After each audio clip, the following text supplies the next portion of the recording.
Bueno, no sé hasta dónde me escucharon. Bueno, Bueno, retrocede un poquitito, ¿no? ya, bueno, hoy abordaremos el tema, la relación entre la insulina, el sobrepeso y los alimentos procesados. Una problemática aparentemente silenciosa, pero que día a día lo vamos viendo que se va tornando como que muy común entre nuestros pacientes, incluso desde tempranas edades. Para abordar este tema muy interesante, hoy tenemos el honor de contar con el doctor Luis Figueroa. Él es médico patólogo, fue directivo del Colegio Médico de Patología del Perú, expresidente de la Asociación Médica Peruana de Patología Clínica, expresidente de la Asociación Latinoamericana de Patología Clínica y Medicina de Laboratorio. Tuvimos el honor de contar con su presencia en nuestro simposio en septiembre del 2024. Sin más que decir, doy paso al doctor para esta importante charla el día de hoy. Doctor, el micrófono es suyo. Muy bien. Buenas noches, buenas tardes a todos los participantes de este webinar. Un honor participar de este evento por la celebración mundial, en realidad, del mes que reivindica la labor de los profesionales de laboratorio. En el caso de nosotros, también a través de la IFCC la última semana, pero en realidad es a nivel mundial. Diferentes organizaciones lo celebran en este mes, ¿no? Eh, Doy la bienvenida a todas las personas que se están incorporando a este webinar. Eh, Agradezco a Patricia y a su institución por permitirme dirigirme a todos ustedes y hablar de un tema tan importante como es el tema de la obesidad y el impacto que está generando en la salud y probablemente, cuál es una de las principales causas que está generando esto. Entonces es una presentación que tiene componentes académicos y también hay componentes reflexivos. Y desearía en todo momento que traten de comparar lo que voy a decir, porque obviamente yo vivo en Perú, hay mucha información peruana, pero que tranquilamente puede inferirse de manera similar en sus países. Esa es la idea. Entonces, si no hay mayor inconveniente, inicio con la presentación. Muy bien. Un hermoso tema para un tema tan complejo como es el impacto que está generando lo que estamos introduciendo a nuestro estómago a través de nuestra alimentación día a día. Dulce veneno, ¿no? Como dije, por ejemplo, esta es una imagen muy bonita de la IF, del CDC de los Estados Unidos. Ellos le ponen diferentes lemas, cada organización le pone diferentes lemas, pero lo importante es cómo los profesionales de laboratorio se suman para contribuir dentro del engranaje del sector salud en la respuesta con nuestras pruebas de laboratorio. Hay una gran necesidad de hacer visible este tema, pero nosotros tenemos que ser actores activos.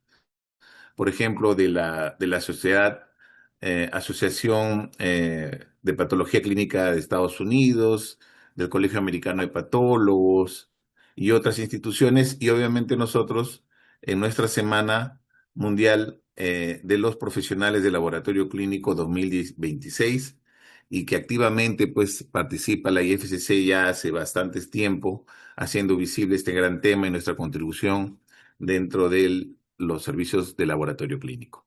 En base a esta celebración es que se está uniendo este tipo de actividad la Sociedad Bioquímica Ecuatoriana con su contribución para fortalecer nuestras competencias, en este caso en un tema tan crítico como es la obesidad.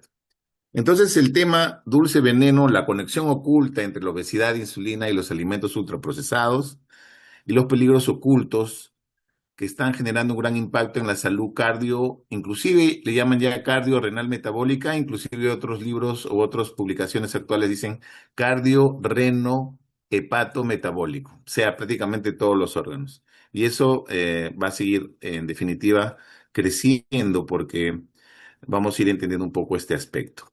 No tengo ningún conflicto de interés con lo que voy a vertir en esta conferencia. Probablemente al final podamos hacer algún tipo de discusión, algunas preguntas para tratar de debatir.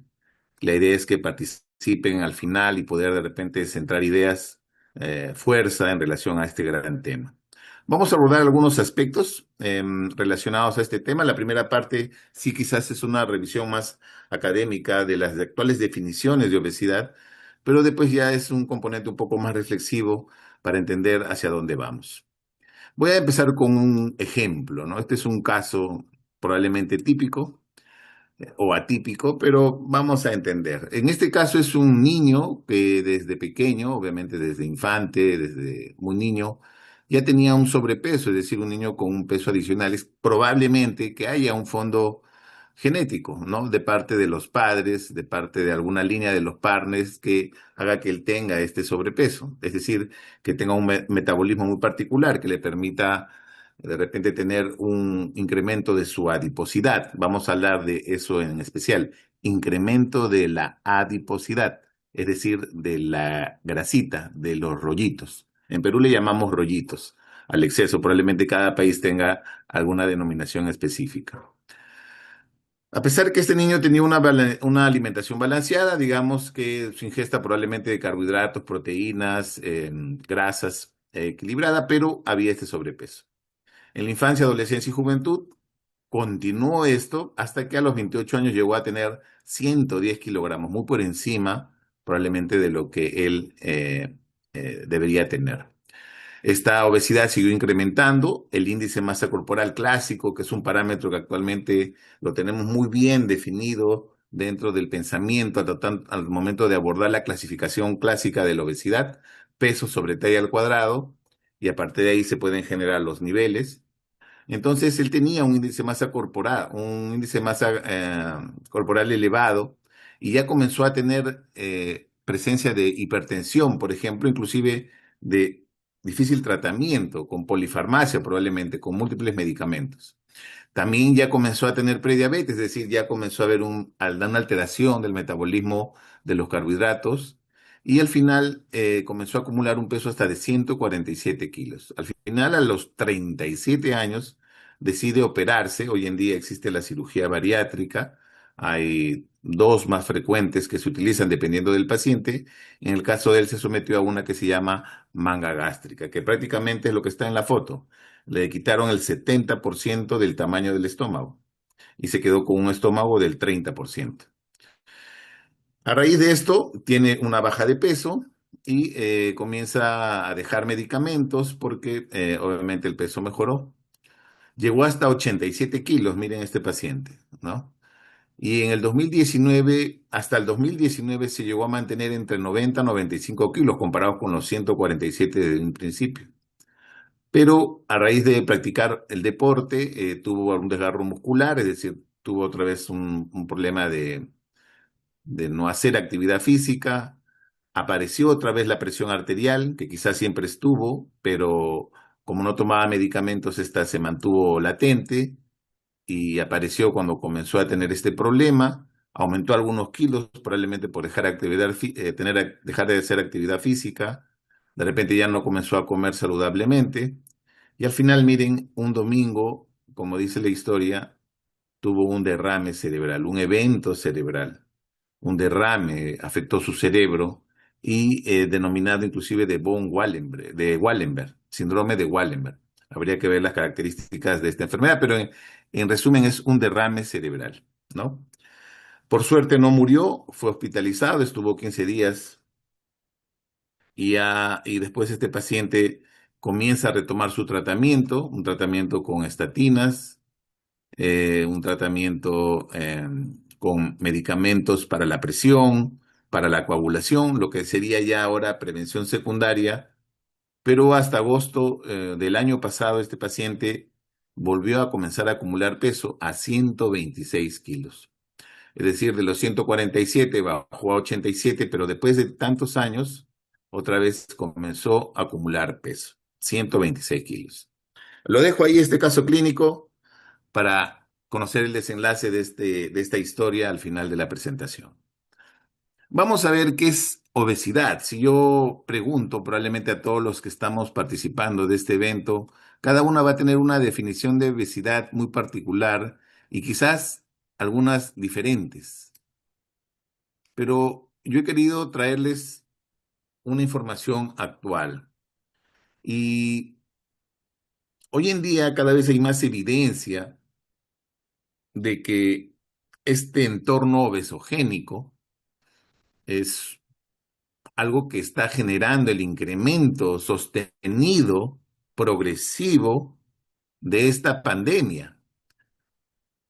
La obesidad al 2035, una pandemia anunciada y la responsabilidad ineludible de la industria de alimentos ultraprocesados. Hace poco, en el mes de marzo, se celebró el Día Mundial, digamos, de lucha contra la obesidad, ¿no? Y me acuerdo escribí un artículo que también lo compartí en la publicidad del evento, ¿no? Y ahí básicamente el lema, Juntos contra la obesidad, pequeños cambios tienen grandes resultados. Ese es el lema de este año. Pequeños cambios tienen grandes resultados. Claro, la tenacidad, la perseverancia, la persistencia, cuando ya abordamos los aspectos. Miren, en esta página que celebra el Día Mundial de la Obesidad, que fue el 4 de marzo, dice que hay 8.000 millones de razones para actuar frente a la obesidad, porque en el mundo existen 8.000 millones de personas en este momento. Entonces, son 8.000 millones de personas que pueden sumarse para tratar de luchar contra esta pandemia. ¿Y qué hay que tratar de destruir o tratar de luchar? La desigualdad que genera, ¿no? Infancias que no tengan el impacto de este problema. Riesgos de las enfermedades crónicas no transmisibles, como la diabetes, hipertensión, derrame cerebral. Los sistemas alimentarios, ¿cómo se están dando? ¿Cómo se está abordando este tema a nivel de los países? Ojo que en el último debate que ha sido en Francia, en Lyon, por el Día Mundial de la Salud, el tema de los sistemas alimentarios está en la agenda, además de otros tres grandes problemas. Es un tema que tenemos que tenerlo presente. ¿Qué comemos? ¿Qué vemos? ¿A qué accedemos? Barreras para la atención sanitaria. Hoy en día los pacientes con obesidad tienen un acceso pleno a la atención en salud, desde la parte preventiva hasta la parte terapéutica o quirúrgica.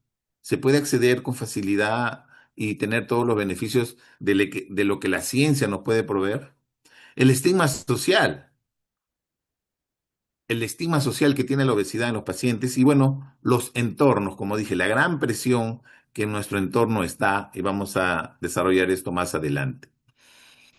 Esta es una foto para que vean a nivel mundial cómo estamos, ¿no? Y ahí puedan ver en base a los colores qué país, qué continente tiene las mayores tasas de obesidad, ¿no? Por ejemplo, hay países como Estados Unidos, Canadá, algunos de Latinoamérica, Australia, algunos de Europa, casi todos, un porcentaje importante, ¿no? Otros, obviamente, con el peso disminuido por probablemente el tema de inseguridad alimentaria, que es otro gran problema dentro de los temas de salud. Y en fin, en Latinoamérica, digamos, estamos ahí en 20 a 30%, dependiendo del país, pueden ir definiéndolo cada uno.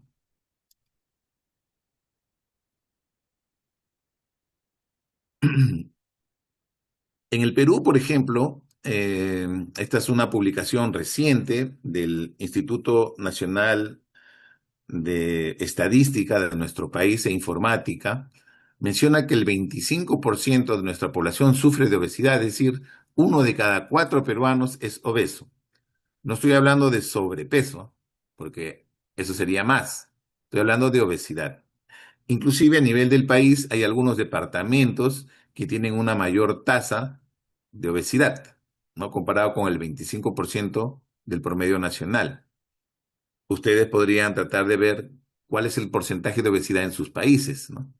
Ya que aquí hay muchos asistentes de toda Latinoamérica.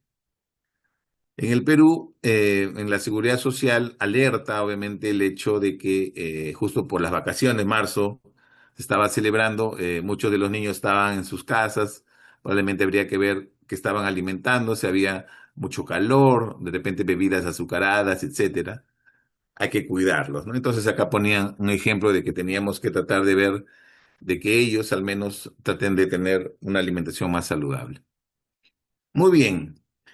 En relación al tema de obesidad, ha tenido hace mucho tiempo, siempre tiene publicaciones y actualizaciones, pero siempre tuvo una postura, digamos, de hacerlo entender o de hacerlo ver como que era una enfermedad, pero no se la catalogaba como tal desde una perspectiva más agresiva clínicamente. Vamos a tratar de entender esto.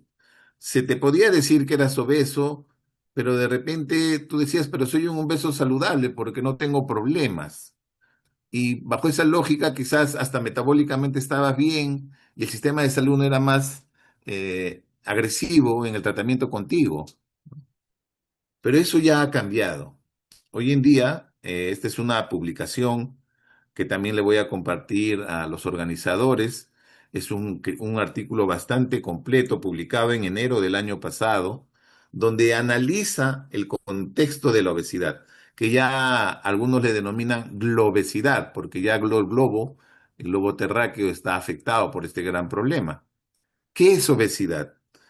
Entonces, ellos han tratado de profundizar un poco más y tratar de redefinirlo claramente por qué es una enfermedad, abordando todos sus aspectos, ¿no?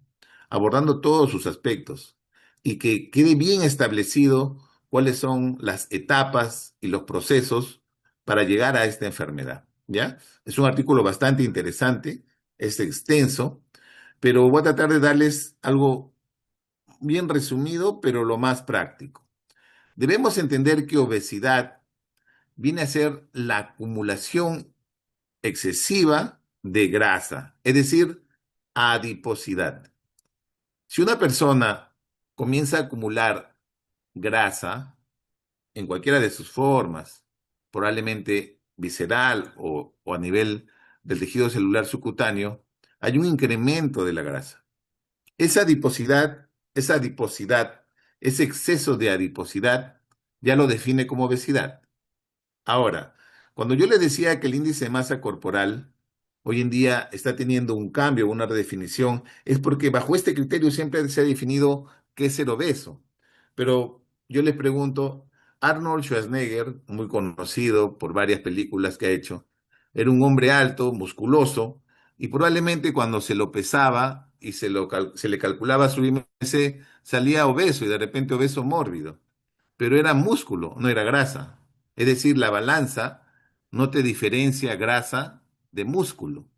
En este ejemplo, claro, ven, por ejemplo, a un boxeador, un atleta, ¿no? Que obviamente tendrá de repente un exceso de peso, pero no es grasa.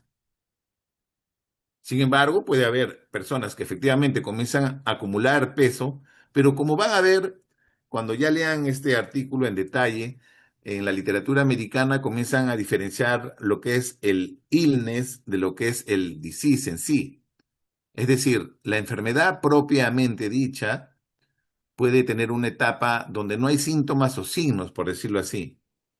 Pero cuando ya hay dolencias, es decir, cuando ya se presentan evidencia física, metabólica o de repente sintomática de alguna dolencia por la complicación propia de la evolución de la enfermedad, ya se llama, digamos, illness o complicación o dolencia, digamos. Es decir, puede haber un obeso que no tiene estas dolencias, que no tiene estas complicaciones, pero va a haber otro que sí ya las tiene. Y ambos tienen exceso de grasa, obviamente, y son obesos. Es ahí que probablemente nuevas medidas o nuevas formas de ver la mediación antropométrica están cambiando. Por ejemplo, esta. Si ustedes ven ya esta publicación es de la Asociación Americana de Endocrinología Clínica, que ha hecho una actualización muy interesante en su guía. Esto ha sido también reciente. En una parte claramente pone que hay la posibilidad de calcular una manera indirecta de que ya no es saludable tu peso cuando lo calculamos lo que es la cintura-estatura, es decir, miden tu cintura, es decir, miden tu redondez Si eres redondito, probablemente va a salir esto un poco amplio, versus tu tamaño, tu altura.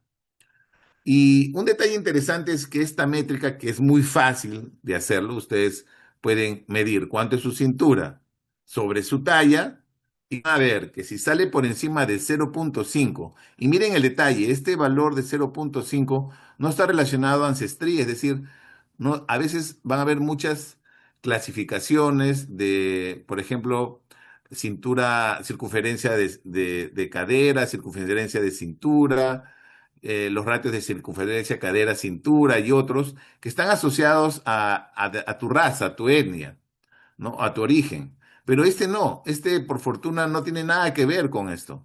Por eso es práctico. Y háganselo, invito a que ustedes hagan el ejercicio. Midan su circunferencia, midan su cintura sobre su talla. Si está en más de 0,5, preocúpense, porque ya indicaría de que hay riesgos, riesgos que vamos a ver adelante. Entonces, en esta gráfica, Lancet, en esta publicación que les he mencionado, hace una clasificación básicamente de la obesidad. Acuérdense, obesidad igual a acúmulo de adiposidad. Pero hace una diferencia entre un obeso preclínico y un obeso clínico. Es decir, un obeso que probablemente no manifiesta molestias, ni síntomas, ni nada, pero que está acumulando grasa. Y un obeso que sí tiene síntomas, que hay evidencia de que ya tiene síntomas. Porque probablemente aquí van a haber algunas ausencias, digamos, del avance progresivo del daño que pueden tener los órganos. Es decir, vamos a hablar, por ejemplo, del hígado. El hígado puede estar funcionando bien, puede preservar su función, pero puede llegar un momento en que esa función ya no se dé. Si hablamos del páncreas, por ejemplo, ese páncreas puede estar funcionando, puede estar segregando insulina para controlar el ingreso de la glucosa en sangre, pero va a llegar un momento en que esa insulina ya no va a ser suficiente o va a estar alterada en su función y van a aparecer síntomas, como por ejemplo diabetes. Entonces, acumular grasa, que la puedes ver mediante métricas, puede ser antropométricas, el peso clásico del BMI que todavía se utiliza, o inclusive otros que van más allá, que hoy en día están, digamos, poniéndose de moda, que es ver la composición corporal mediante algunas pruebas que ven tu porcentaje de grasa, tu porcentaje de músculo, tu porcentaje de agua, que también ayudan, que puede ir desde un simple estudio con impedancia eléctrica hasta resonancia magnética, por ejemplo. Pero en esta etapa, en los mecanismos patofisiológicos, como ven, pueden haber alteraciones celulares o de los tejidos, pueden haber inclusive alteraciones del órgano, pero en esta etapa no va a haber sintomatología, no va a haber molestias, pero ya tienes grasa en tu cuerpo. Pero con el tiempo, esto va a comenzar a producir ya alteraciones en la función del órgano y puede inclusive dañarlo severamente. Y esto obviamente ya hace que el paciente exprese síntomas, limitaciones en sus actividades diarias o complicaciones. Todo esto detectado mediante medidas antropométricas, historia clínica, revisión de los órganos a los cuales queremos abordar y otras pruebas necesarias para el diagnóstico y obviamente el asesoramiento que va a necesitar este paciente. De laboratorio hay todo un tema que podemos hablar al respecto. Y esta publicación agarra la publicación de Lancet y lanza una clasificación. En esta publicación ellos solamente mencionan de una obesidad preclínica y una obesidad clínica, pero la Asociación Americana de Endocrinología Clínica agarra ya esta publicación y en noviembre lo diferencia esta etapa de preclínica con una etapa clínica y le pone estadios 1, 2 y 3. Es decir, ya en base a este concepto comienza a establecer estadiaje, ¿no? Estratifica a estos pacientes. Esto ya más alineado también a lo que en algún momento de repente podamos conversar más, que es el síndrome cardiorrenal metabólico, que es un tema que va muy, muy de la mano. Y comienzan a dar una definición ya un poco más redonda, va redondeando la idea, digamos, ¿no? Y dice ABCD, enfermedad crónica basada en adiposidad. Es decir, está haciéndonos entender que la obesidad no es algo que aparece de un momento a otro, sino que tiene años y cuyo origen es el exceso de grasa. El exceso de grasa. Ustedes vayan viendo su composición corporal. Ustedes vayan tratando de ver si es que tienen o no un exceso de grasa en su cuerpo. Y pueden decir de repente, sí, tengo un poquito, pero ¿estarás bien metabólicamente? ¿Serás saludable?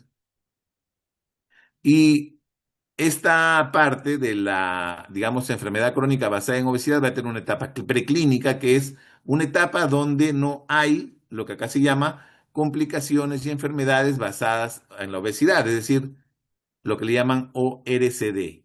Cuando ya aparecen lo que probablemente está en todo este bloque del estadio 2 o 3, es decir, complicaciones de la obesidad, síntomas, daño a los órganos, y ya se manifiesta como diabetes, cáncer, o por ejemplo problemas a nivel hepático y otros, ya estamos hablando de complicaciones y enfermedades relacionadas a la obesidad, que sea una etapa posterior, una etapa mayor.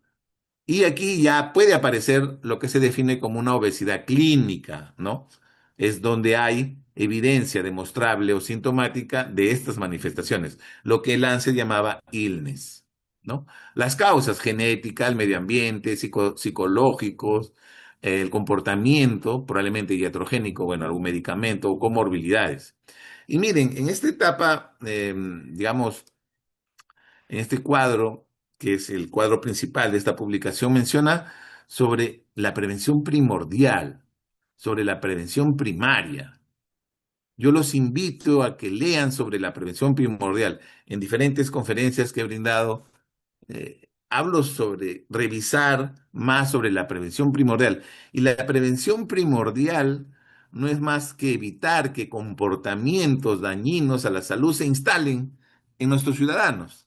Por lo tanto, si yo quiero luchar contra la obesidad, tendría que enseñar desde el colegio a que los niños coman saludablemente. Y probablemente los padres no le estén comprando golosinas en los supermercados o no estén llenando la refrigeradora de cosas que le van a producir daño. Los niños no tienen dinero para comprar. Somos los padres que compramos lo que tenemos en nuestra refrigeradora. ¿Qué le estamos dando? Y ya después viene la prevención primaria para evitar que probablemente, pero cuando abordamos la prevención primordial, básicamente es una gran responsabilidad del Estado, políticas públicas, ministerios de salud. Y acá hay un gran tema que lo vamos a entender más adelante, que es la industria, nuestro entorno, el entorno obesogénico que tenemos.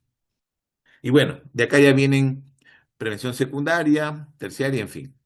Eso más o menos una revisión un poco más completa. Ya ustedes pueden ahondar en estas publicaciones. Es un tema más interesante. Hay un video que lo pueden ver y después de repente se los comparto en el chat mientras hacemos la conversación de preguntas, que es muy práctico y que está en YouTube, lo pueden ver, dura creo que una hora y va interesante. Muchas imágenes las he sacado de esto, ¿no? Y habla así, el imperialismo de la comida chatarra. La obesidad llega a todos los rincones del mundo. Así se titula el reportaje. Y le denomina globesidad. Acá está el enlace, pero después se lo puedo compartir. Y se ve obviamente en el tiempo, en el transcurso de los años, cómo la obesidad está creciendo. Y esto va a seguir hacia arriba, no se va a detener, salvo que exista un cambio. ¿Cómo generar un cambio para esto? Y bueno, el artículo explica muy bien probablemente cuándo se produjo esto, cuándo fue el momento en que esto pasó, ¿no? ¿Cuándo fue lo que pasó? Y hubo una etapa muy interesante, esto básicamente esta es una evidencia de lo que pasó en los Estados Unidos. Hubo un presidente inclusive que murió por, en teoría, el consumo excesivo de carnes rojas y grasas, y en ese momento se comienza a estigmatizar este tema y comienzan a recomendar que se baje la concentración de grasa en los alimentos, y cuando la industria se dio cuenta de esto, la única forma de hacer que lo que consumían sea todavía sabroso a costa de disminuir el porcentaje de grasa fue incrementarle el azúcar. Menos grasa, más azúcar. Y ahí se genera el quiebre en el transcurso de los años.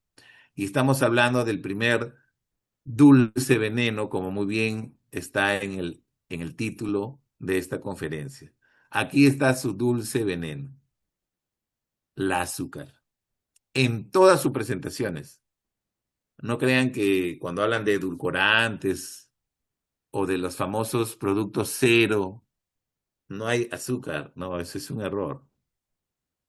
Azúcar cero es azúcar cero, pues que no tenga que no tenga nada de dulce. Porque el cerebro, ojo, su cerebro no va a diferenciar que sea glucosa o lactosa o fructuosa. El cerebro dice es dulce y va a responder al dulce, como siempre responde, fisiológicamente. Y inmediatamente la fábrica de insulina va a comenzar a producirse. Y este dulce veneno es lo que genera la resistencia a la insulina, ¿no?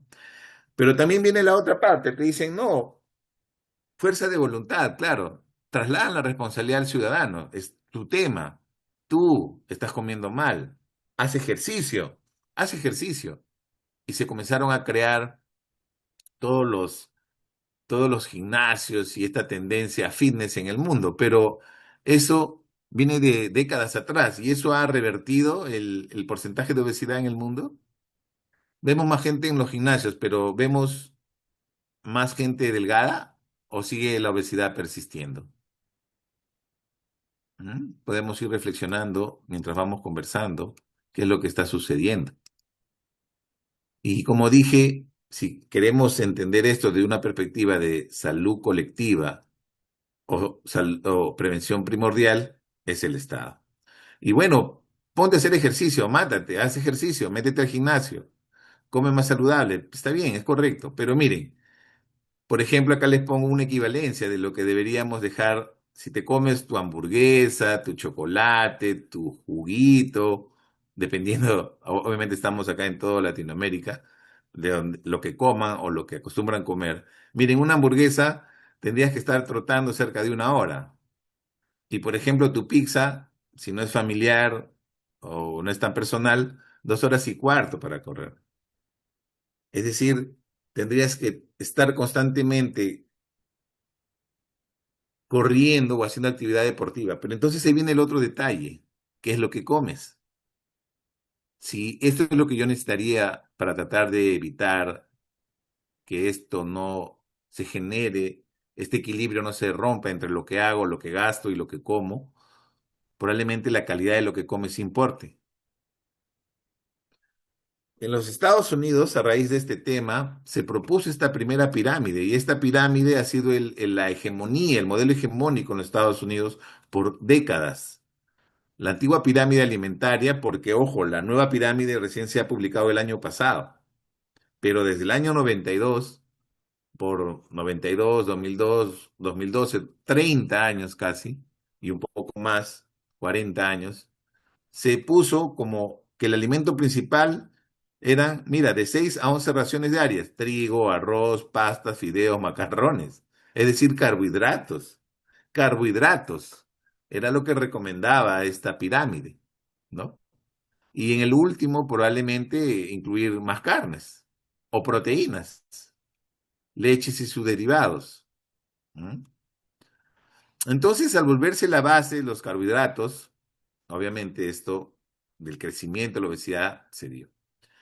Y ahí y ahí entra un componente interesante, ¿no? Hoy en día, si ustedes quieren ahondar un poco más y entender el impacto de los ultraprocesados, lean la clasificación de NOVA. NOVA, así se llama. NOVA, N-O-V-A. La clasificación de NOVA es una clasificación de 4 tipos de alimentos que son los que ingerimos. El alimento tipo uno son los alimentos naturales, no procesados, es decir, lo que viene, por ejemplo, de la planta o del reino animal, vamos a decir, o vegetal, lo que consumes y no se modifica, ¿no? Claro, probablemente algunos dirán ya serán transgénicos, puede ser, pero digamos en esencia son alimentos que lo adquieres en tu mercado frescos, por decirlo así. No pasan por un proceso, de frente los consumos.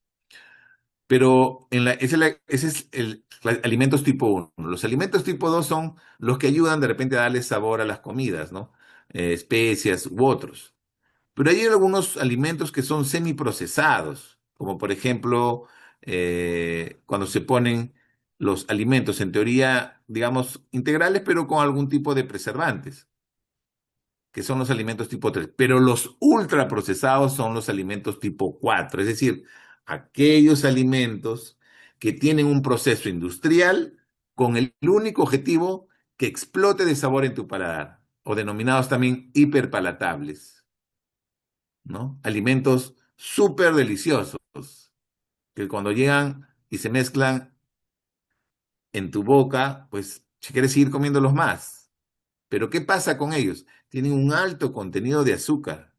Y al tener un alto contenido de azúcar, tienen un índice glicémico muy alto. Y al tener un índice glicémico muy alto, van a liberar grandes concentraciones de insulina. Y esto es lo que va a llevar al final a la resistencia a la insulina, que de la mano con el exceso de grasa termina pues generando el enorme impacto en la salud metabólica, ¿no? Pero si ustedes quisieran en este momento salir a sus calles y comer proteínas, por ejemplo, huevos o carne, ¿lo encuentran a la mano? O de repente quieren consumir frutos secos.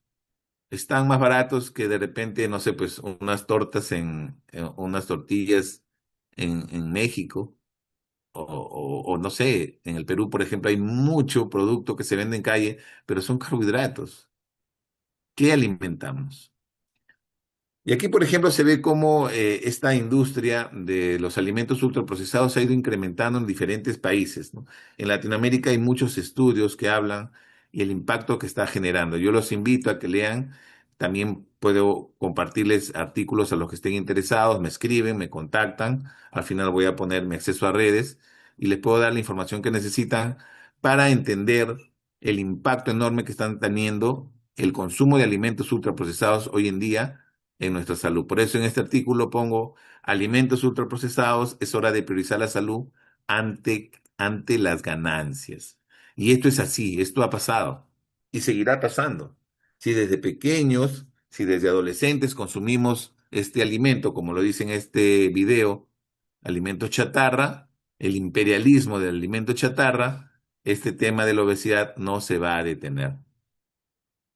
Y como dije al inicio, pequeños cambios que podamos dar puede tener un enorme impacto para tratar de revertir esta realidad. Y si ustedes ven todavía en este documental, son pocas las industrias que se han masificado en millones y millones de tiendas y productos que son lo que accedemos. Si van, por ejemplo, hoy en día, como tenemos menos áreas verdes, la mayoría de familias, ¿qué hacen? Van a los moles, ¿no?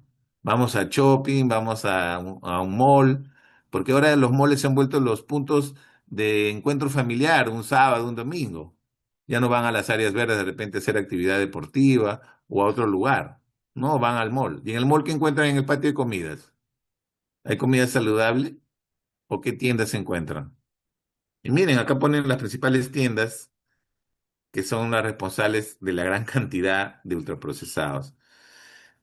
Entonces aquí solamente quisiera ahondar un poco más en qué está pasando en tu cuerpo, ¿no? Cuando hablo de la resistencia a la insulina, vamos a tratar de entender, voy a tratar de pasar esto un poco rápido porque es un poco más técnico, no quiero ahondar en esto, pero el tema es que el consumo excesivo de carbohidratos, al ya no tener un equilibrio de lo que consumes y lo que gastas porque no haces actividad física, se va a comenzar a transformar en grasa y va a terminar acumulándose en tus adipocitos y va a generar, creando lo que ya hemos definido desde el inicio como obesidad, porque hay un exceso de adiposidad. Pero este exceso de adiposidad va a tener un impacto enorme. Entonces, normalmente la glucosa, que es el principal carbohidrato que ingresa cuando nosotros nos alimentamos y que es el combustible para generar ATP para nuestras células, es ella, ingresa sin problema mediante la insulina cuando ésta abre rápidamente los canales y pasa. Se activan una serie de mecanismos específicos, obviamente. Y eso es lo que va sucediendo.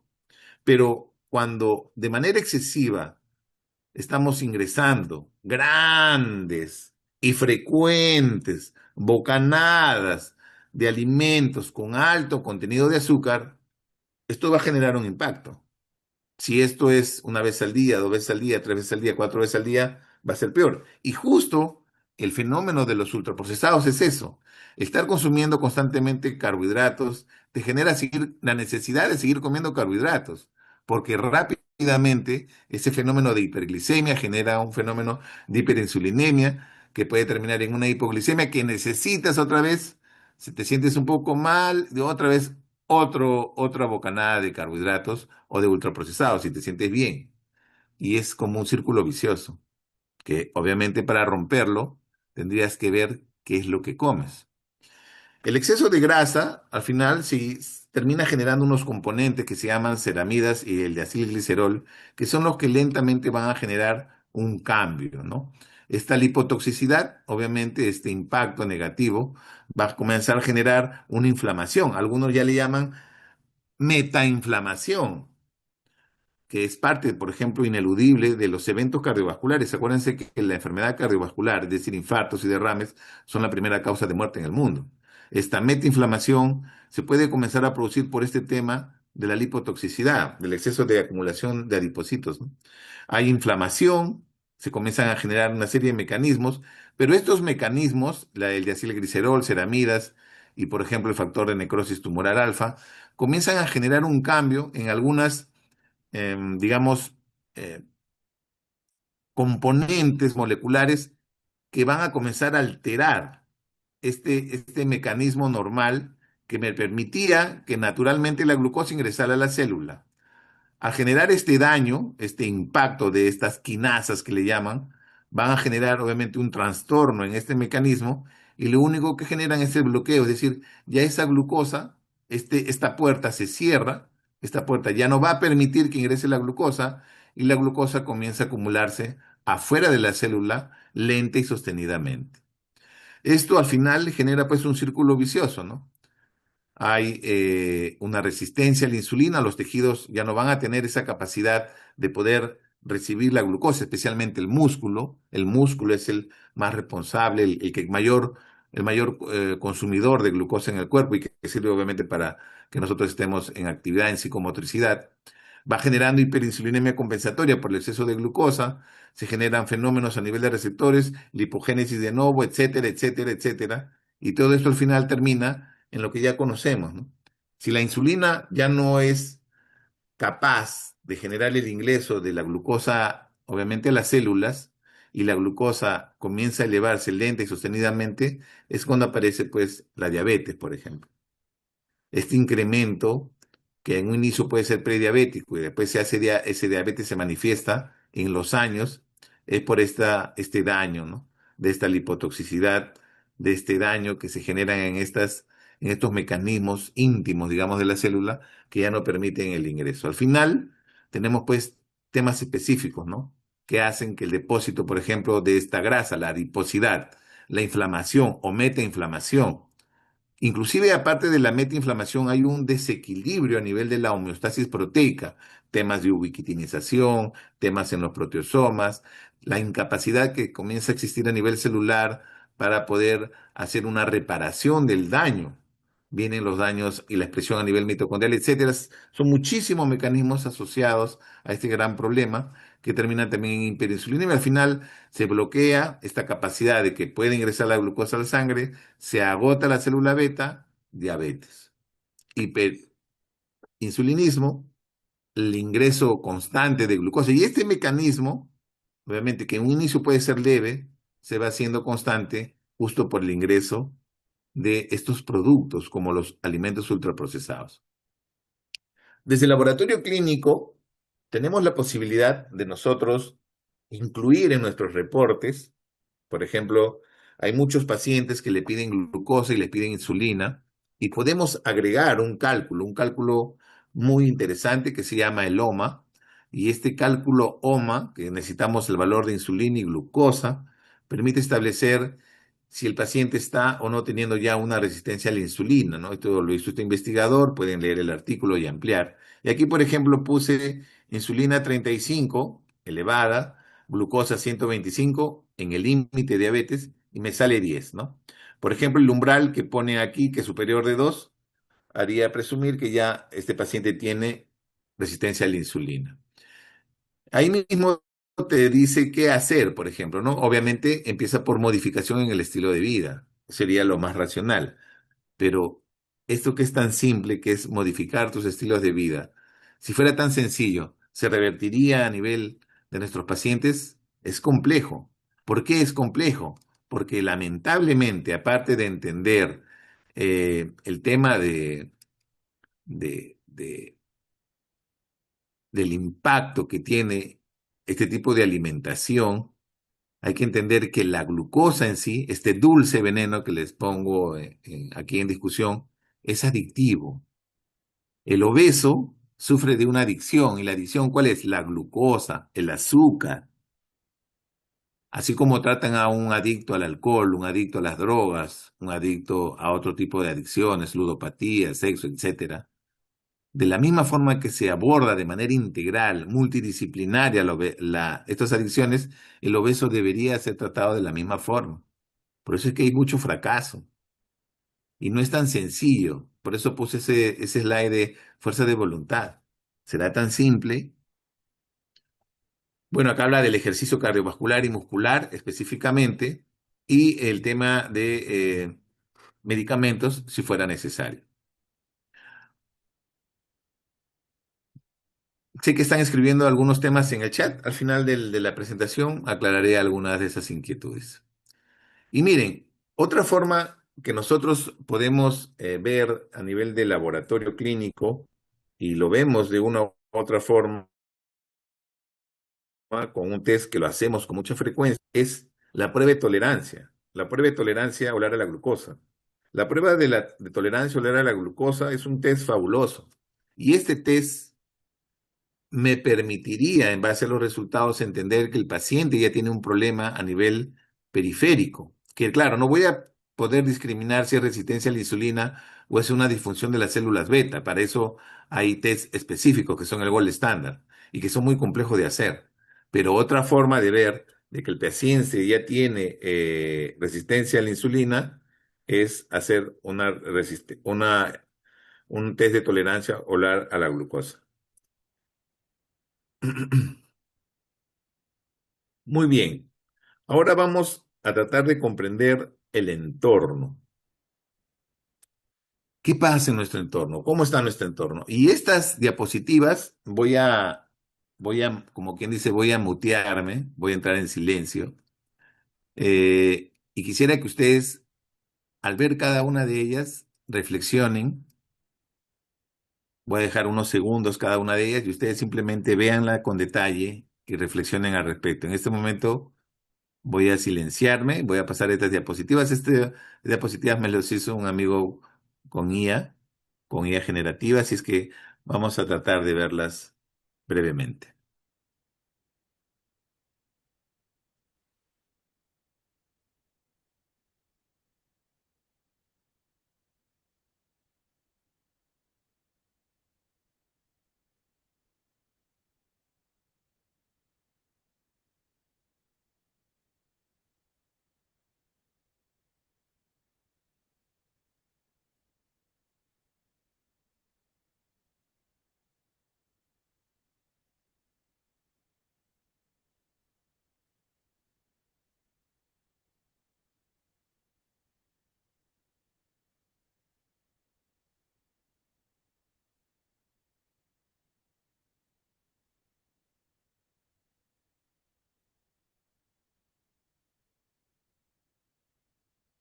Bueno, y como han podido entender, esta guerra pues hace tiempo empezó, ¿no?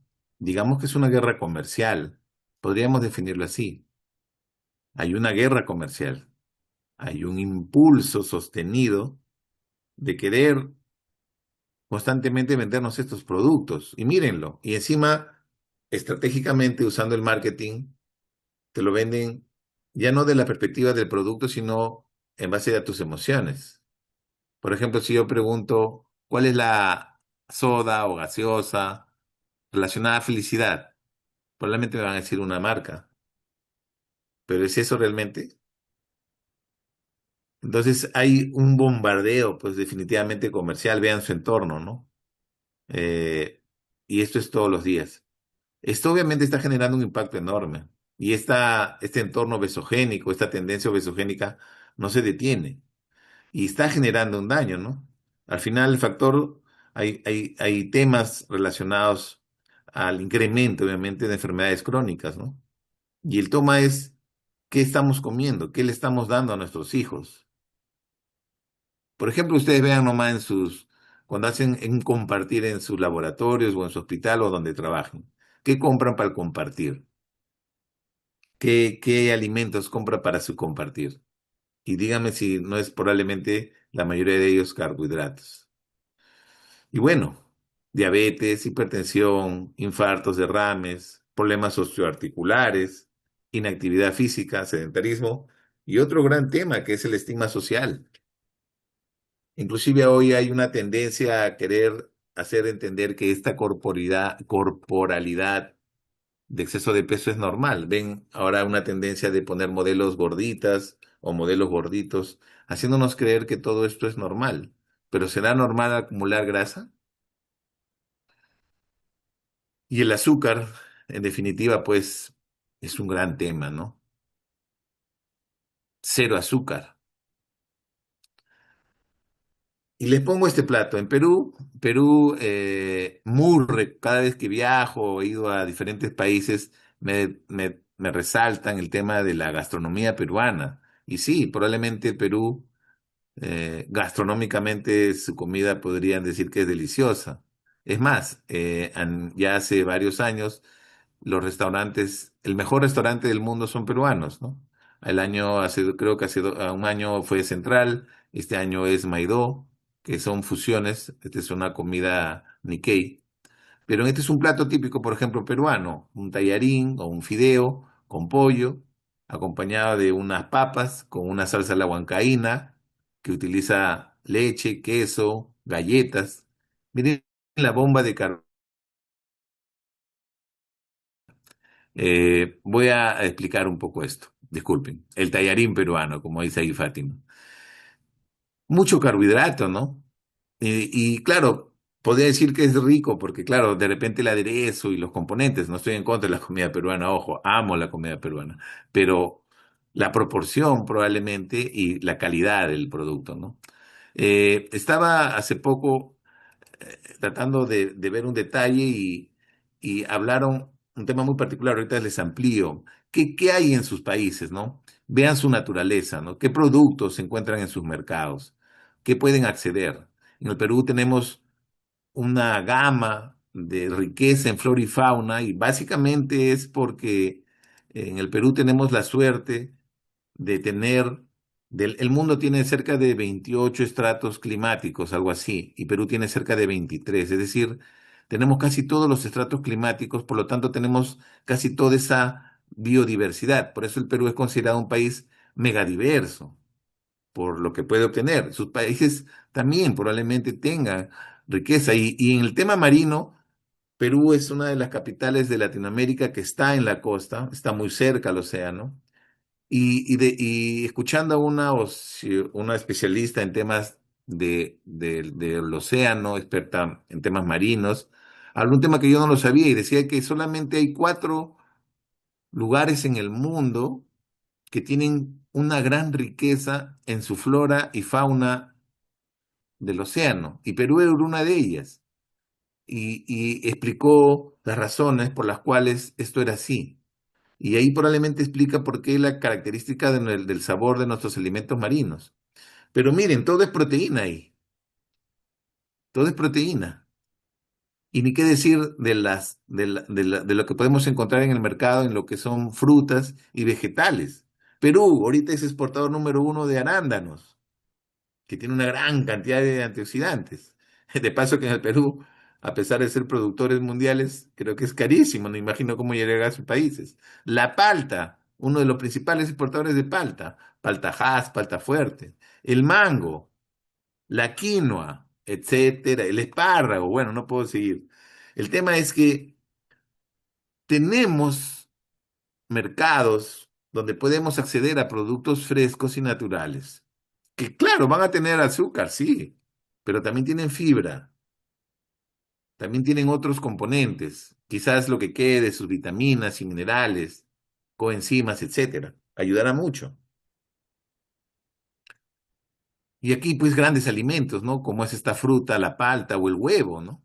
Yo les aseguro que si ustedes solamente comienzan a desayunar 3 huevos con su yema, por supuesto, diario, o 4 huevos en su desayuno, no van a tener apetito hasta las 11, 12 del mediodía. Y con ganas se pueden comer otro huevito hasta su almuerzo. Y no van a tener ganas de comer. Pero claro, se olvidan del azúcar, se olvidan del pan, se olvidan de la mermelada, se olvidan de los ultraprocesados. En fin. Y a nivel de nuestro país, ya hace un tiempo, en el año 2019, se logró incluir la ley de octagonos, ¿no? Es decir, incluir estos avisos en los productos, ¿no? Donde digan que tiene alto contenido de grasas saturadas, alto contenido de azúcar, pero ¿es suficiente esto? ¿Se logra revertir el consumo de estos productos, especialmente en nuestros infantes, o se deja de comer? Por ejemplo, en México, en este reportaje que lo van a ver en YouTube, hay 2 personas que lucharon en contra de esto. Está el señor Alejandro Calvillo.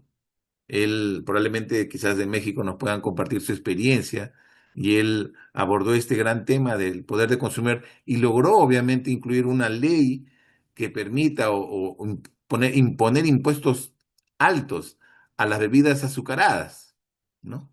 Acá, por ejemplo, en el 2026 recaudará 41 millones de pesos de los nuevos impuestos.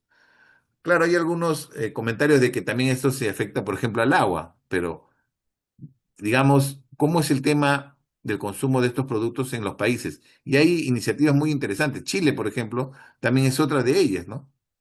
Que he visto muy bien este reportaje que se enseña desde la primaria, ¿no? Entonces, al final, ¿cuál es nuestra principal arma? Nuestros cubiertos, ¿no? Al final, tú decides lo que comes. Y probablemente ahí esté la mejor arma para luchar contra este problema que les estoy mencionando. Y como les dije, esa pirámide que estaba ahí muy bonita, donde priorizaba los carbohidratos desde el año de la década de los 90, el año pasado, con este nuevo, por decirlo así, ministro de salud, como le llama, no tiene otra denominación, Kennedy, y bueno, no quiero dar más detalles al respecto, pero el tema general es que ellos han invertido la pirámide. Y hoy en día priorizan el consumo de proteínas. Y al final ponen el tema de los carbohidratos, que por muchos años fue el pilar de las guías alimenticias en los Estados Unidos. Si ustedes ven, probablemente el consumo de tabaco ha disminuido enormemente en nuestros países, porque quizás la legislación fue bien enérgica con ellos, ¿no? No estoy haciendo propaganda por si acaso, pero en sus productos hay anuncios del daño que puede ocasionar el consumo de tabaco. Pero cuando probemos ultraprocesados, ¿qué vemos en los sobres? ¿No? Especialmente para los niños o en el alcohol. ¿Hay algún anuncio que diga que vas a terminar obeso, hospitalizado con enfermedad cardiorrenal metabólica o de repente encadenado a un equipo de diálisis porque te tienen que lavar tu sangre 3 veces por semana o un paciente que no puede caminar porque le dio un derrame cerebral severo? No se ve ninguna de esas imágenes aquí y deberían. Sobre ese paciente, para terminar su historia, continúa en su lucha por tratar de tener un peso saludable. Desde agosto del año pasado comenzó a hacer intervenciones en sus estilos de vida, ya ha bajado de 126 a 111. Obviamente tiene que seguir tomando medicamentos porque él ya es parte de la prevención secundaria, ya le dio un derrame. Tiene que controlar su presión, tiene que tener un control de sus lípidos, tiene que tener su sangre anticoagulada, ¿no? Y se hizo algunas evaluaciones cardiovasculares, tiene aterosclerosis subclínica y encontró una lipoproteína elevada. Miren, esta prueba tan interesante que hoy en día ya la nueva guía europea y me alegra, y la americana también, han hecho visible la necesidad de que en los perfiles lipídicos deban estar la lipoproteína y la ApoB, deban incluirse a nuestro perfil lipídico clásico. Eso es un tema para exponer de repente en otra presentación. Pero de todos los que estamos aquí, hay 128 personas. ¿Cuántos se han medido la lipoproteína? A ver, escríbanmelo en el chat. ¿Cuánto ha sido su valor de lipoproteína? ¿Alta, normal o elevada? ¿Alta, normal o baja? A ver, ¿de cuántos? Somos 128. Los que se hayan hecho, pongan su valor y que sí se hicieron, para tener una encuesta rápida. Y miren, hace ejercicio 3 a 4 veces por semana, su estilo de vida ha mejorado, tiene 50 años, quiere vivir por él y por su familia. Hoy en día ha bajado peso, pero tiene que continuar, obviamente. Pero acá un factor importante es que ha tenido una restricción significativa de carbohidratos y azúcar al máximo. Es imposible probablemente una dieta cero azúcar, pero se puede evitar. Para empezar, no la compres, no tengas azúcar en tu casa. Comiencen a tomar su cafecito sin azúcar, o su té, o su juguito, no le echen. Coman la fruta, eviten usar extractos, en fin. Y bueno, prácticamente he tratado de abordar un tema tan interesante como es la obesidad. Disculpen si me excedí en el tiempo, creo que me pasé 5 minutos de la hora, pero el enorme impacto que está generando la obesidad en la salud humana hoy en día es crítico. Y dependerá de repente de nosotros que nuestros años posteriores al medio siglo, quizás tengamos una vejez decente, una vejez digna, y no estemos de repente dependiendo de otras personas para envejecer, porque obviamente las enfermedades nos ganaron, probablemente por lo que decidimos comer. Y bueno, aquí estoy yo, él es Luis Figueroa, me presento. Eh, Practico un deporte ahora último que se llama frontón, es muy peruano, acá con mi hija, acá con un amigo, un colega, jugando frontón, y hay que movernos, ¿no? Hay que movernos, hay que tratar de movernos, hay que ver la mejor forma de buscar un tiempo para nosotros, ejercitarnos y tratar de tener más salud. Y en nuestro hospital, yo soy médico patólogo clínico, trabajo aquí en la Seguridad Social de Lima, Perú. Actualmente tengo un cargo de, bueno, de funcionario, por decirlo así, pero eso no me aleja de poder tener contacto con los pacientes y aquí con el programa de obesidad del adulto mayor en mi hospital, para el Día del Mundial de la Obesidad hicimos un conversatorio con los pacientes. Ellos son pacientes del programa de adulto mayor y hablamos de estos temas, de estos aspectos de la obesidad. Así que, bueno, ahí pueden escanearme, pueden entrar a mis redes sociales, suscríbanse a los diferentes canales que tengo. Ha sido un placer conversar sobre este tema con todos ustedes y me quedo obviamente para las preguntas y responder algunas de ellas. Muchas gracias. Muchas gracias, doctor. Su ponencia muy clara y pues podría decirlo un poco preocupante o no sé si triste a la vez el asunto este de los alimentos procesados. Bueno, vimos Mira, algunas por preguntas por ejemplo, aquí. sí, solamente para ver cuántas personas respondieron que se hicieron la lipoproteína A. Jorge Grisaldo dijo sí, se hizo normal. Después, otra persona también, bueno, se hizo, Giancarlo se hizo apoproteínas, ApoB, pero de los 128, 22 participantes, nadie más habló de la lipoproteína A. Yo también me la hice. Yo no me la he Pero, hecho. ¿ah? Yo no me la he hecho, me la voy Ya a ves. hacer mañana. No, y la lipoproteína A, lamentablemente, para ahondar un poco. Hola, Marisabel, ¿cómo estás? Qué María del gusto. Carmen. María del Carmen, ¿qué tal?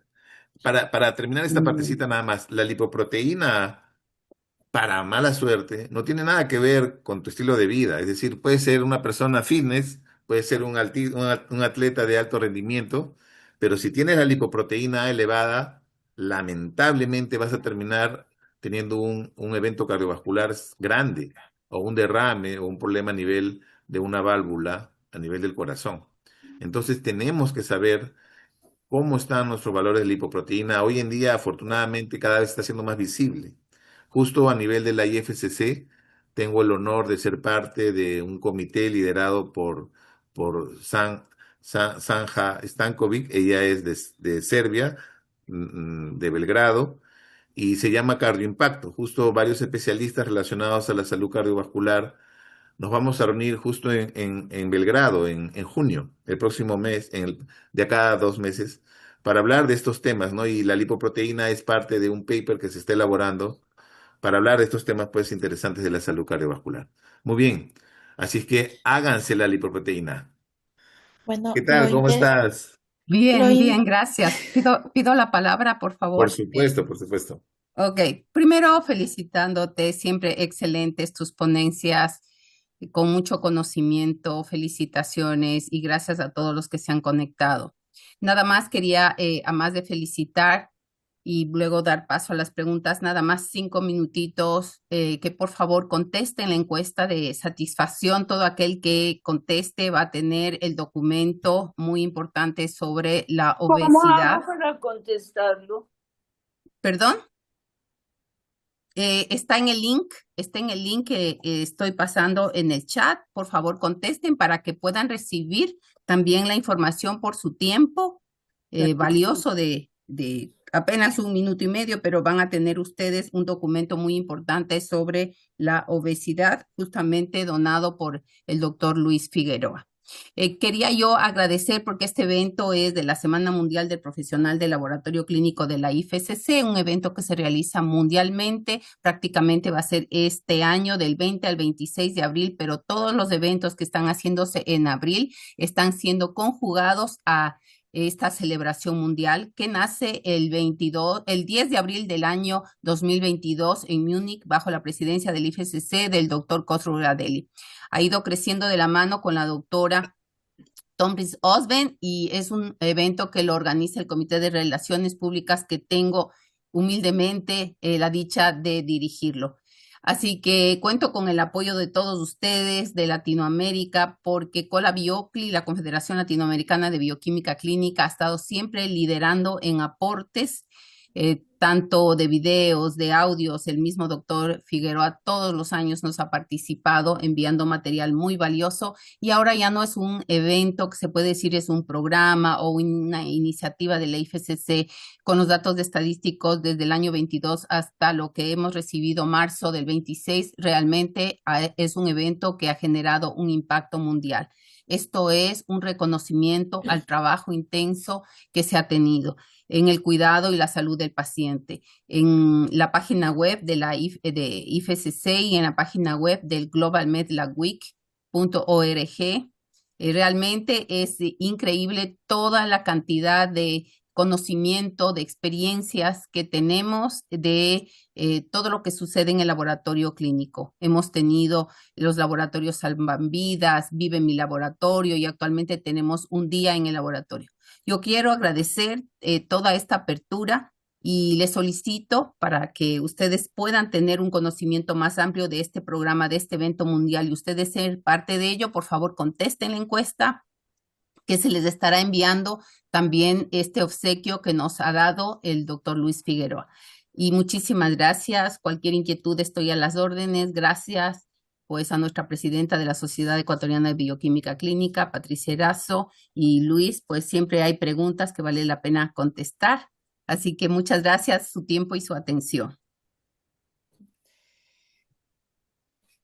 Gracias, doctora. Y pues bueno, sí, este webinar fue justamente parte del marco de esta gran celebración de la Semana Mundial del Profesional de Laboratorio Clínico. Antes de que se sigan yendo, porque ya están desapareciendo los participantes, creo que empiezan aquí las preguntas. Alberto Adrián pregunta, ¿me recomienda reportar el OMA-IR y el OMA-A, el OMA-B? En líneas generales, ambos, uno forma la resistencia, el otro la disfunción. En realidad, informar el OMA es correcto, ¿no? El tema es que se reporte, más aún si procesamos ambos. Es necesario que se haga visible la necesidad de incorporar. Hay muchos cálculos que se pueden hacer en beneficio de prevenir muchos aspectos. Por ejemplo, el FIB4, que es otro tema que también debería incluirse, y así otros parámetros. En el perfil lipídico, por ejemplo, hay muchísimos, ¿no? Colesterol no HDL, colesterol remanente, etcétera, que podrían usarse los cálculos, ¿no? Que ayudan. En este caso, para la resistencia o disfunción, el índice OMA es recomendado. Giancarlo, creo que Eh, tiene una pregunta.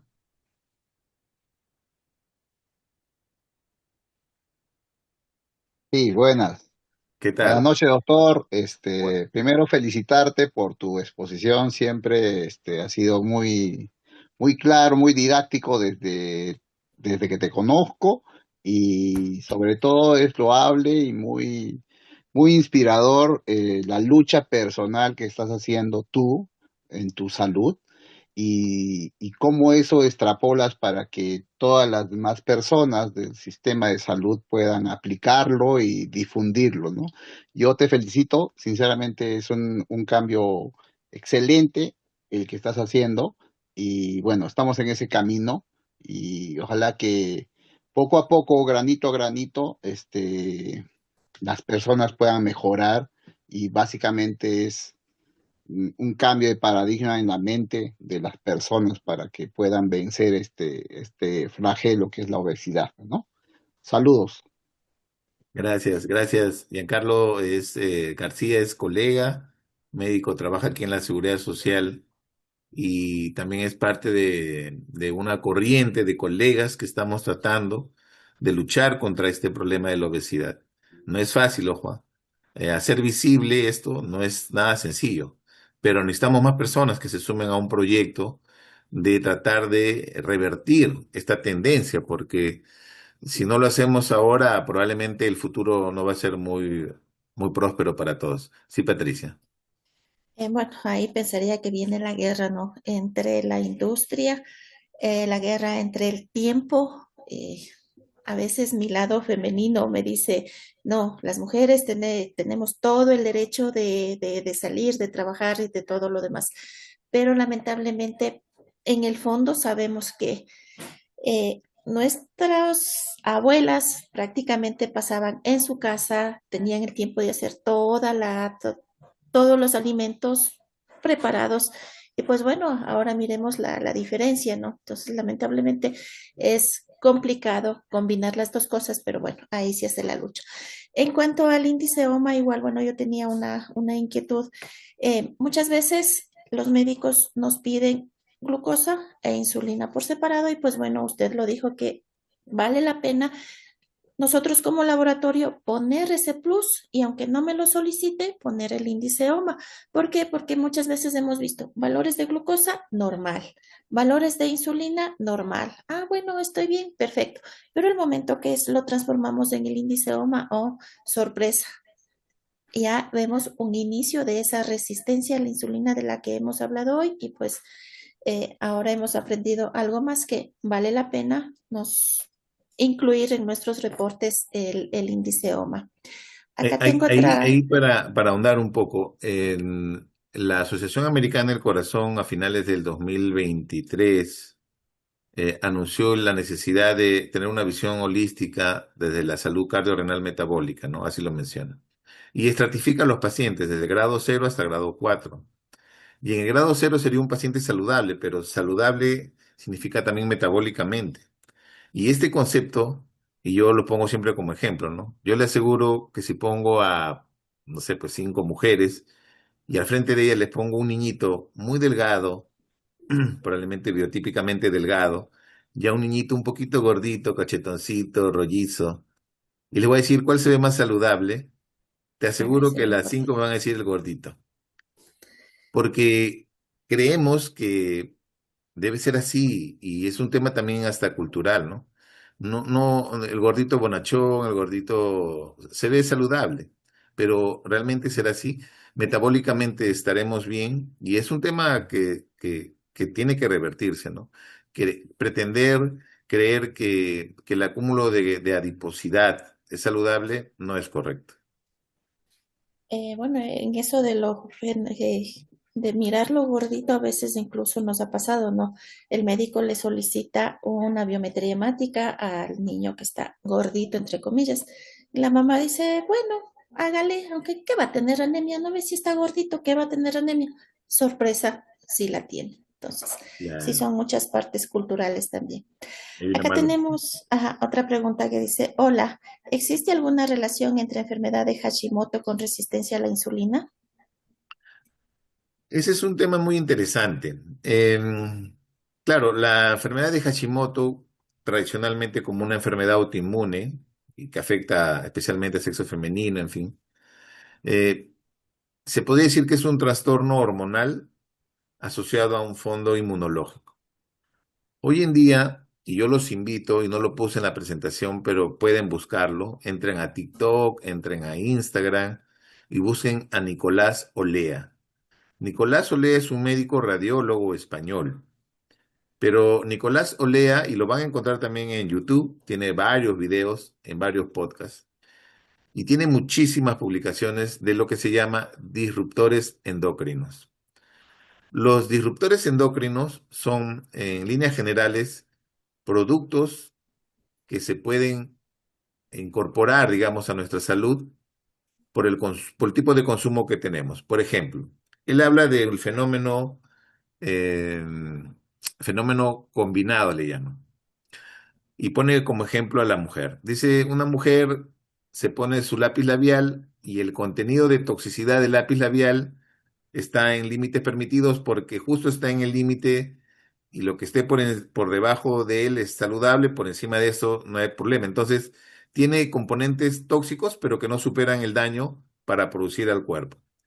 Se pone de repente un polvo para la piel, para tener un color un poquito más rojito, y de repente igualito, está en el límite de no hacer daño, no te va a producir nada, pero hay componentes que pueden ser dañinos si aumentas la concentración.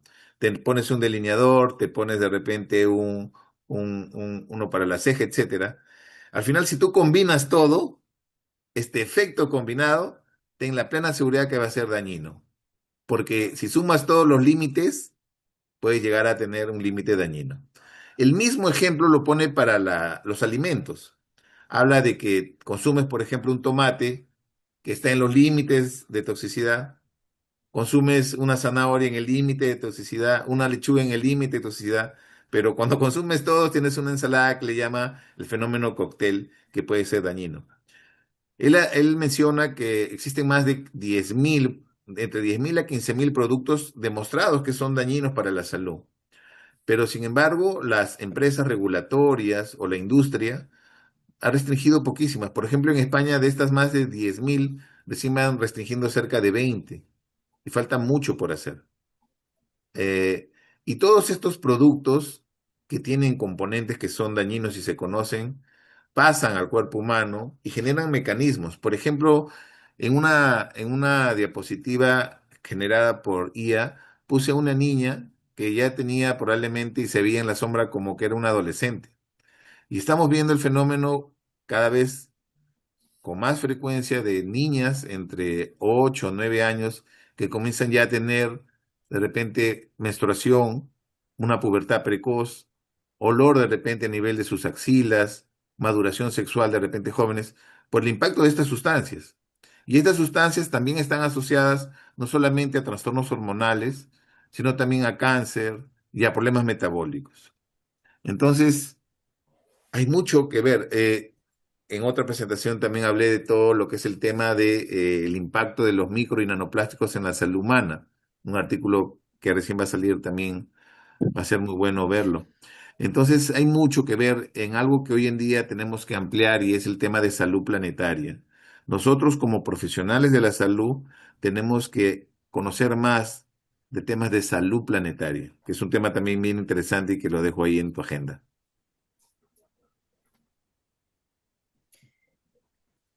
Bueno, estaba, Patricia Plaza quiere hacer una pregunta. Sí, muy buenas tardes con todos. Doctor, la saluda Patricia Plaza desde Guayaquil.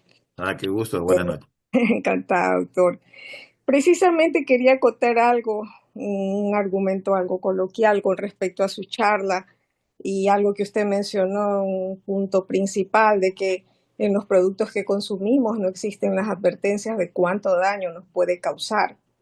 Y supuestamente existen organizaciones regulatorias de la salud, incluso a nivel mundial, la OMS, y todo el trabajo que ustedes están realizando, la lucha precisamente para que las personas puedan aprender a alimentarse. Pero desgraciadamente a nivel mundial nos encontramos con una alimentación muy provocadora, ¿no? En la cual están incluidas cosas que nos hacen daño, preservantes, colorantes, cosas muy artificiales. Precisamente, doctor, y que lo he escuchado en muchas charlas a nivel de profesionales de la salud a nivel mundial, que precisamente nos quieren enfermos.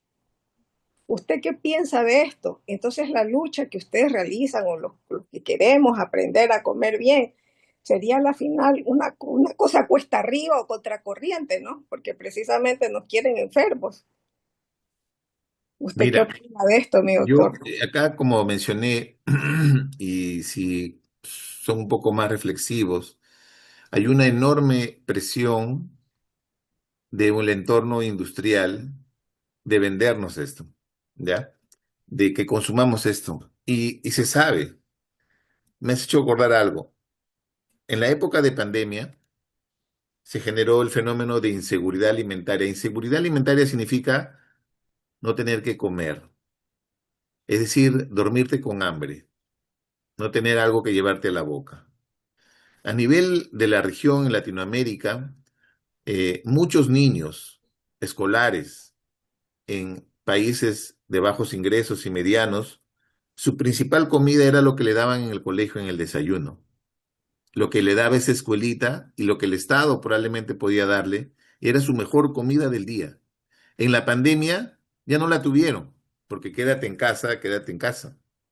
Y la inseguridad alimentaria creció. En ese momento, estas industrias de ultraprocesados crearon algo que denominaron banco de alimentos en muchos países.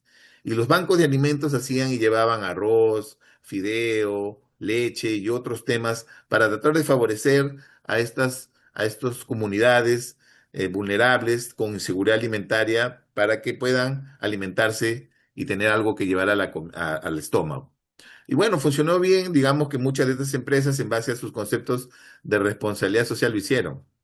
Pero terminada la pandemia, hoy en día, por ejemplo, en Latinoamérica y en Perú se vio en estos lugares o estos asentamientos humanos de estos conos, por decirlo así, donde hay determinantes de salud más vulnerables por el tema de pobreza, escasez de servicios, hacinamiento y otros, comenzaron a llevar gaseosas, comenzaron a llevar majar blanco, comenzaron a llevar golosinas, comenzaron a llevar productos ultraprocesados para estas poblaciones.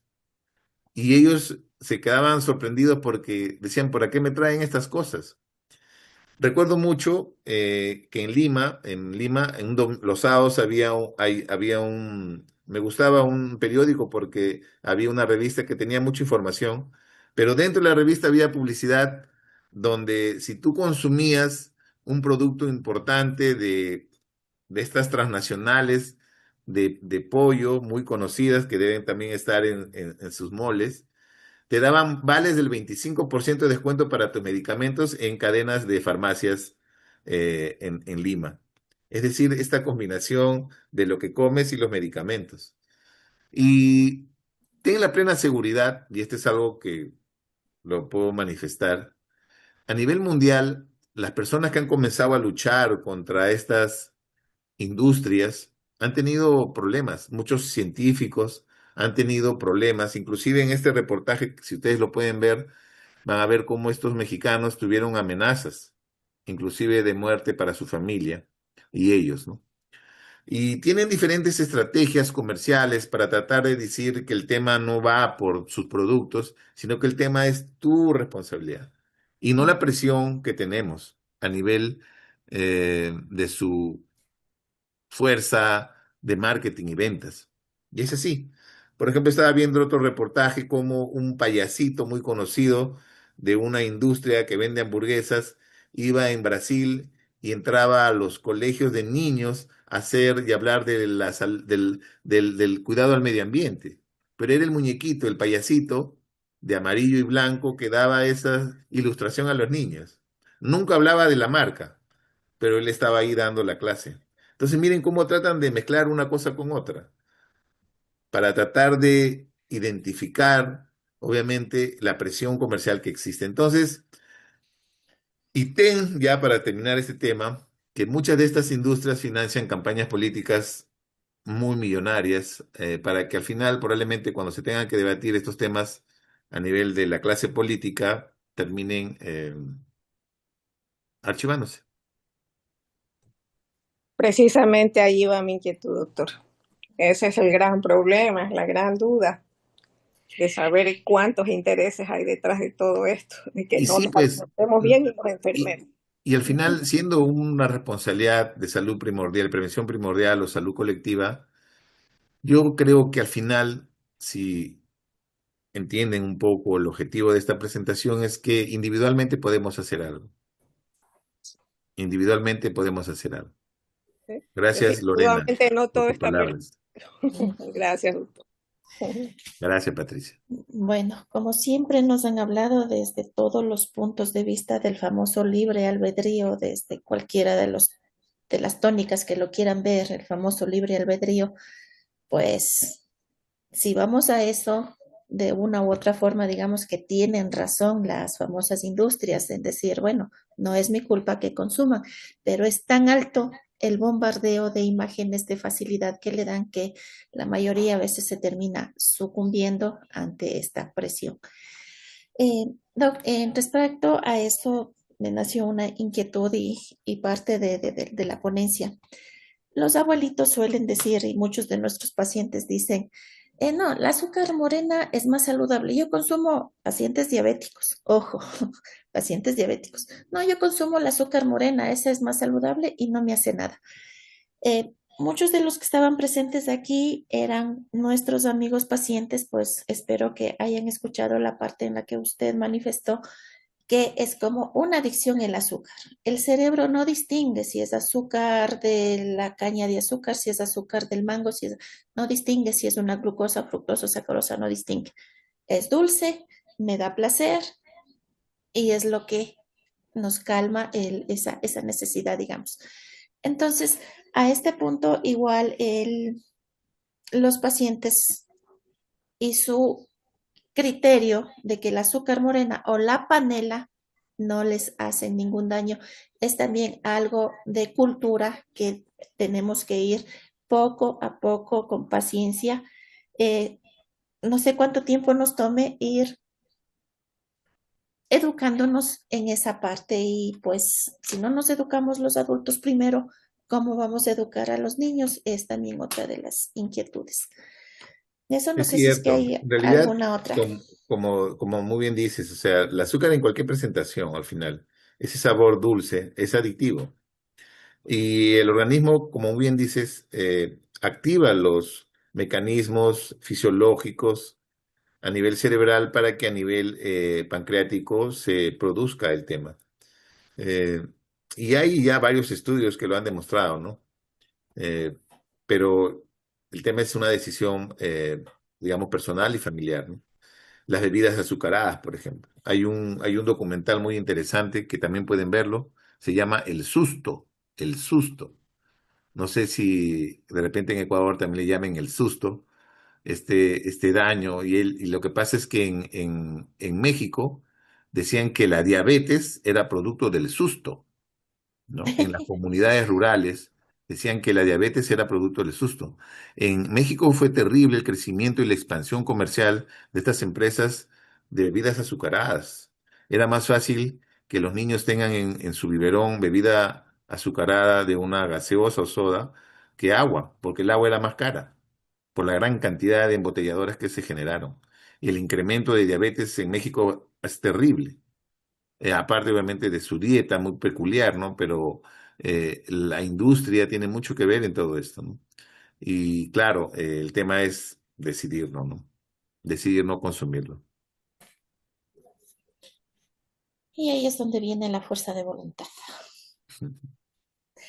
Bueno, si no hay alguna otra pregunta en el chat, ya no encuentro más preguntas en el chat. Bueno, quisiera volver a agradecerle, doctor, por esta excelente charla. Eh, Esperamos que hagamos conciencia todos y cada uno de nosotros. Debemos hacer conciencia. Por nosotros empieza el cambio.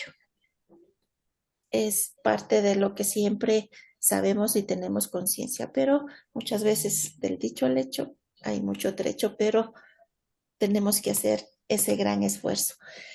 Y nuevamente, doctor, muchas gracias. Esto se desarrolló igual para empezar nuestra gran semana del profesional del laboratorio clínico, que ya lo tenemos a la siguiente semana. Igual a todos los que están presentes, por favor, no olviden sus saludos, sus comentarios por esta semana.